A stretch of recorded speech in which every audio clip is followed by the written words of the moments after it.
Et autre fierté, c'est le parcours de Calbo d'Arsenic qu'on va vous raconter.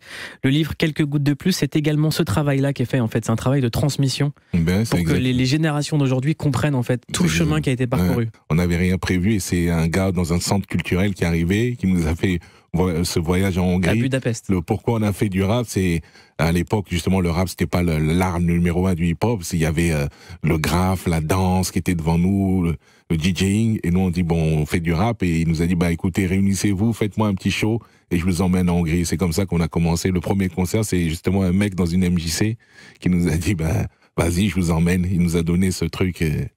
L'organisation et cet élan et ce kiff du rap, quoi. Moi, ce que j'ai toujours voulu comprendre avec Arsenic, c'est pourquoi et comment cette technique est arrivée tout de suite. Est-ce que tu peux nous rappeler les toutes premières rimes qu'on a entendues d'Arsenic dans la compilation de Sarcelles, de DJ Desch? 3 macaques, takalaka, mon cerveau bouyaka, tiré à bouyaka, le beau bouyaka sur le maïka yaka. Comment on écrit ça? Mais parce que, quand on n'a jamais fait de rap. En plus, et le deuxième c'était maléfice, rap, pyromane, style, frappe au style comme un scorpion, morpion, t'es déjà mort, fion, alerte, j'augmente mon scorpion, dans mon jeu t'es mis en échec, je choque les bons chics et chaque MC qui suce aussi sec pour toucher des chèques. Donc en fait, comment on écrit ça? C'est ça qui est dingue. À l'époque, le rap c'était pas ça. Non, c'était pas ça. Le rap était très scolaire, oui, je vais, lève les bras, venez, on y va. Mais c'est vrai qu'avec mon frère, on aimait manier les mots, on aimait déjà la langue française déjà. Donc la lecture, tout ça, les dissertations, les machins. On avait cet amour de jouer avec les mots et on s'est dit, bon, si quand on écrit, faut compliquer les trucs, on mettait des métaphores, des mots qui se ressemblent, cette suite. Et c'est Kenzie qui avait remarqué ça tout de suite à l'époque. Kenzie qui était le manager, gourou, producteur du secteur A, qui avait quand même un rêve, qui était un rêve... c'était le vrai rêve français en fait, c'est-à-dire que voilà, des enfants issus de l'immigration fassent rayonner la France dans le monde avec un véritable aspect sur la francophonie. Ça a donné plus tard Trace TV qui devait être secteur ATV et le secteur A a fait rayonner la musique française dans le monde entier. Ça vous a emmené à rencontrer Nelson Mandela avec le Bissona Bisso. J'aimerais comprendre en fait comment est-ce que ce rêve est né dans le 95. C'était quoi vos conversations en fait? Mais en fait, si tu veux, Kenzie, quand on le rencontre déjà dans un hall à Sarcelles. Moi, je dis toujours un hall qui puait la pisse avec des pitbulls qui couraient partout, les gars. Et le gars arrive quand même, il voit deux petits gars de Villers-le-Bel, il dit bon, je vous ai écouté dans cette compile, et tout était carré dans sa tête en fait. Et il nous parlait pas de rêve, en fait. Il nous disait, voilà, ça va être comme ça, votre style, il est compliqué, donc le fameux 3 macaques takalaka. Lui, il disait, c'est compliqué, cette manière de manier les mots. Il avait un business plan. Voilà. Dans 3 ans, bon, là, j'ai un groupe qui s'appelle Neg Marron, j'en ai un autre qui s'appelle Ministère, j'en ai un autre qui s'appelle, il y a Gynéco avec nous, ils vont faire des albums. Vous allez faire des compilations, vous allez poser dans leurs morceaux à eux, qui vont sortir dans leurs albums. Dans 3 ans, les gens seront habitués à entendre votre style, et dans 3 ans, on sort un album, vous bousillez tout. Et ce qui est dingue, je sais pas si vous en souvenez, Nabil Ayouch, mais le secteur A, c'était incontournable dans la musique, dans les vêtements avec Dia, qui était un de vos partenaires, dans le divertissement. Et quand on prend le modèle américain, on se dit qu'à l'époque, l'équivalent de Kenzie, c'était Puff Daddy. C'était des gens comme ça qui avaient une vision à 360. C'était les gens de chez Def Jam. Et aujourd'hui, ces gens-là contrôlent encore l'industrie. Et aujourd'hui, on est en 2021. En France, le hip-hop n'a jamais été aussi présent. Pourquoi est-ce que c'est pas Kenzie qui contrôle cette industrie? Pourquoi est-ce que les clés, elles sont pas à vous? Ça, faut lui poser la question à lui. Il continue quelques trucs. Mais tu vois, à l'époque, je pense, maintenant, comme je raconte ce livre de mes yeux à moi, tu vois, moi, je pense que ça nous est tombé dessus, mais c'était vraiment balèze, quoi. Franchement, ce qu'on a vécu après, avec le recul, tu te rends compte que c'était énorme, en vrai. Et est-ce qu'il a pu gérer ce monstre qu'on a créé, tu vois? C'était facile de le dire, mais après le vivre aussi, c'était facile. Mais après, quand ça tombe de partout, dès qu'on était estampillé secteur A, disque d'or tout de suite, bam, mais ce que je veux dire par là, c'est ce qu'il y a en plein fond de verre, en fait, pour l'entrepreneur en France. Moi, je pense que oui. Pour le black entrepreneur, oui, je pense. Après, moi, aujourd'hui, le Calbo d'aujourd'hui, il te dira non. Moi, le Calbo d'aujourd'hui te dirait, écoute, quand tu veux faire quelque chose, si tu vas à fond jusqu'au bout, il peut rien t'arriver en vrai. Quelques gouttes de plus est sorti aux éditions Mindset.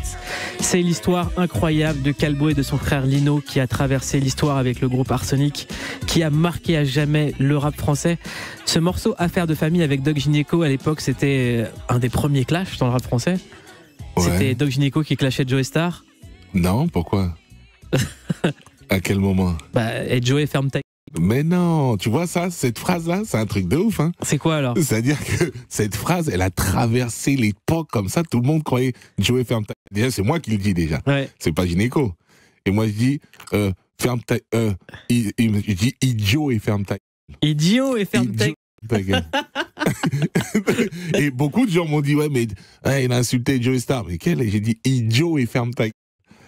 Et quand il a dit, dans les studios, il n'y a pas de gangster, il y a des grandes... Il manque une phase en hull. Tu sais pourquoi? Parce qu'on arrive justement au moment de cette rime et on dit Bruno, il te manque deux rimes là pour finir ton couplet. Ah merde, vas-y, laisse tomber, attends, il manque une phrase en L. Voilà, c'est bon, ça passe.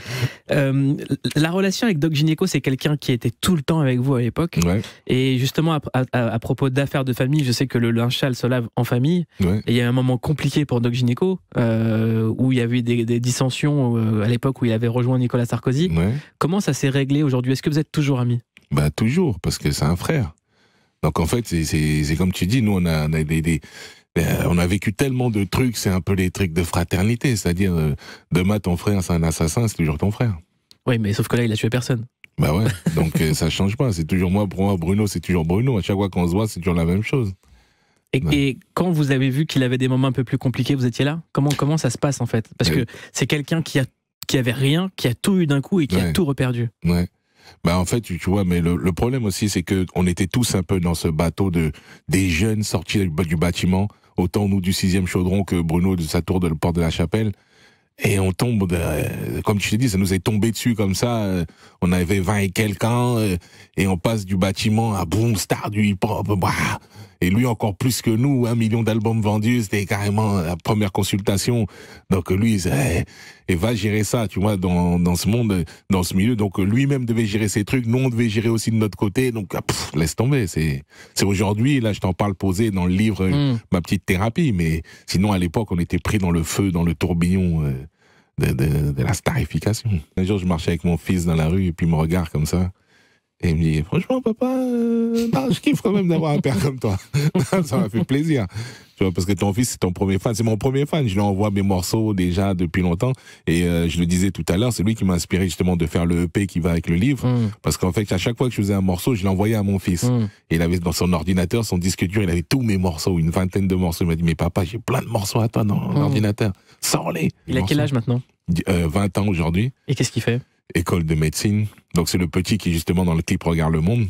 Est-ce que lorsqu'on regarde le trajet de Villiers-le-Bel à aujourd'hui papa, enfant, fils de 20 ans en école de médecine, qu'est-ce qu'on se dit en fait? C'est quoi la plus grande réussite dans tout ce parcours? Est-ce que c'est ça?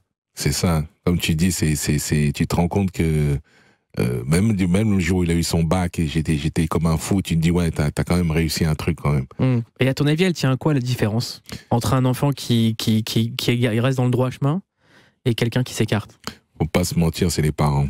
Le premier pour moi, c'est les parents. C'est-à-dire que mon fils, il a un père comme moi, donc un père qui est très cool, mais qui est strict dans le respect, qui a toujours inculqué le respect et les valeurs moi je dis toujours tes conneries je les ai faites, maintenant tu peux te poser. Et j'ai traîné qu'avec des buts.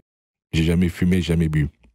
Et justement, ça a été quoi la force de caractère pour jamais tomber là-dedans, dans l'effet de groupe? C'est parce que moi je disais à mon fils, moi je suis un berger, je suis pas un mouton. Et donc il a grandi avec ça, je lui répétais tout le temps, et je lui disais tout le temps aussi, fils, si t'as quoi que ce soit comme problème, il y a un truc où t'as fait, et même si t'es en tort, dis-le-moi, que personne vienne me le dire à ta place. Et il a grandi avec ça dans sa tête, et on a eu et même je me rappelle, avec sa mère, je me suis séparé, mais on a toujours eu des bons rapports, et des fois sa mère voulait l'engueuler, je vais le dire à ton père. Il dit ouais mais papa il sait déjà. Comment ça il sait? Ouais, je lui ai dit à chaque fois que je lui dis qu'il était tort ou raison, dis-le moi. C'était quoi le truc le plus dur à prendre de la bouche de son fils? Non, mais moi... la connerie où là tu t'es dit, oh là là, qu'est-ce qu'on va faire? Franchement, non, c'est sa mère qui s'occupe des sanctions. Moi, j'étais plus le père cool, voilà, tu vois, je lui inculque les bonnes choses, parce que tu vois, nous, on a grandi dans les familles africaines où je me souviens pas avoir fait un bisou à mon père ou l'avoir pris autour dans mes bras, tout ça. Aujourd'hui, je le fais un peu plus avec ma mère, avec maintenant l'expérience, tout ça, et lui, j'ai fait tout le contraire, en fait. Tout le contraire. Et avec ton frère Lino, est-ce que vous avez un rapport chaleureux ou c'est que des non-dits? Avec mon frère? Non, mais je crois qu'il y a une pudeur. Ben ça, c'est justement, nous, on est des fils de cette génération, élevés par des pères de leur génération. Et on a peut-être des petites pudeurs, mais moi, je le raconte dans le livre, la facilité avec Lino, c'est que c'est mon frère. Et nous, on a aussi ce truc de Bantou, je suis son grand frère. Et donc, des fois, bien sûr, on a chacun son caractère. Et on a eu des moments où on s'est pris le bec peut-être, mais pas jamais dans la violence ou quoi que ce soit. Et après, faut trancher. Et puis il y a toujours du respect, tu vois. Et du respect. Et puis moi, je kiffe. Voilà, mon frère, c'est mon frère. Chez nous, c'est ma vie, quoi. Beaucoup disent Lino est un des plus grands rappeurs de l'histoire du rap français, une des plus belles plumes. Quand on est le grand frère de Lino et qu'on voit ce génie évoluer dans la maison. Comment est-ce qu'on arrive à tempérer ça? Comment est-ce qu'on arrive à gérer ça? Non, on le gère pas, on le laisse aller. Justement, moi, je kiffe. Je kiffe que les gens disent que mon frère, c'est le... Et c'est vrai, parce que quelque chose que les gens n'ont peut-être pas vu, mais c'est que le mec, il taffe comme un fou. C'est-à-dire, Lino, c'est même abusé. C'est-à-dire que Lino, dans non, il n'y a jamais rien au hasard chez Lino. Ah oui, c'est même... Moi, j'ai vu Lino laisser des morceaux qui étaient magnifiques. Mais parce qu'il sentait que non, là j'aime plus, c'est pas le moment, il a laissé tomber. Mais Lino, c'est quelqu'un qui est très, très, très, très... Il n'y a pas de hasard, comme tu dis, il lit beaucoup, et voilà, donc toutes ces phrases, ces métaphores, ces trucs, c'est que Lino, c'est un bosseur de malade.